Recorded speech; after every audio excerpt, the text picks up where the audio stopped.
আসসালামু আলাইকুম এভরিওয়ান, কেমন আছেন সবাই? আমি দুর্জয়। আজকে নিয়ে এসেছি একটা র্যান্ডম রাইড ব্লগ। আসলে কোনো প্ল্যান ছিল না, বাসায় বসেছিলাম, খাওয়া দাওয়া করিনি, গোসলও করিনি। হঠাৎ করে আমার বন্ধু ফোন দিল, ফোন দিয়ে বলল যে বের হও, আমি আসতেছি।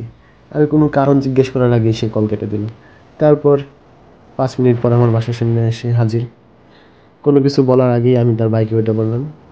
বের হওয়ার আগে আমার মন মেজাজ তেমন একটা ভালো ছিল না, কিন্তু তোমরা তো জানোই বাইক নিয়ে বের হলে কি আবার মন খারাপ থাকতে পারে, তারপরও এত সুন্দর একটা ওয়েদারে সেটা কখনোই পসিবল না। এই সুন্দর ওয়েদারে মনটা একদম ফ্রেশ হয়ে গেল। এই রাস্তাটায় যখন বাইক চালাই মনে হয় সময়টা যেন একদম থেমে গেছে। বাতাসের শব্দ, বাইকের গতি, পরন্ত বিকেল, সাথে প্রিয় বন্ধু, এর থেকে সুন্দর আর কি হতে পারে বলুন?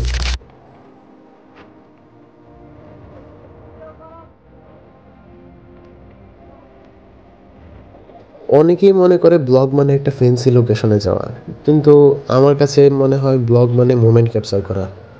এই যে আমরা দুই বন্ধু এসেছি, বাইক, পরন্ত বিকেল, কোলাহলমুক্ত রাস্তা, কত সুন্দর একটা পরিবেশ। যাই হোক, আমরা বর্তমানে আছি বাংলাদেশ কৃষি বিশ্ববিদ্যালয় ক্যাম্পাসে, এবং আমাদের গন্তব্য হচ্ছে বিনা, যার নাম আপনারা অনেকেই শুনেছেন। এটার পুনর হচ্ছে Bangladesh institute of nuclear agriculture, সংক্ষেপে তাকে বিনা বলা হয়। এখানে আসলে পারমাণবিক প্রযুক্তি ব্যবহার করে নতুন ফসলের জাত তৈরি করা হয়। দেশের খাদ্য নিরাপত্তা আর কৃষি উন্নয়নে বড় অবদান রাখছে এই প্রতিষ্ঠান।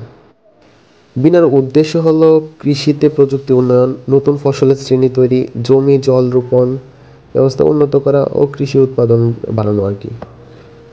আমরা বিনাতে এসেছিলাম, আমাদের বাইকটা এখানে রেখে গিয়েছিলাম। তো আমরা যেহেতু একজন মানুষ ছিল, একজন মানুষের তো আর দুইটা বাইক নেওয়া সম্ভব না, যার কারণে ও আমাকে বাসা থেকে নিয়ে আসলো। আসার পরে আমরা, এই যে দেখেন, এটা হচ্ছে একটা মিস্ট্রি বক্স। তারপর আমরা দুজন আবার বেরিয়ে পড়লাম দুইটা বাইক নিয়ে আমাদের গন্তব্যের উদ্দেশ্যে। কৃষি বিশ্ববিদ্যালয়ের এই যে রাস্তাটা আছে, এটা আমাদের ফেভারিট একটা জায়গা। আমরা সকাল বিকাল সন্ধ্যা রাত যখনই বের হব এই রাস্তা দিয়ে একবার না একবার আমাদের যেতেই হবে। আর বাংলাদেশ কৃষি বিশ্ববিদ্যালয়ের সব থেকে সুন্দর রাস্তাগুলোর মধ্যে এটা একটা। আমরা দুই বন্ধু দুটি ব্যাগ নিয়ে কতক্ষণ ঘোরাঘুরি করে তারপর আমাদের গন্তব্যের উদ্দেশ্যে গেলাম।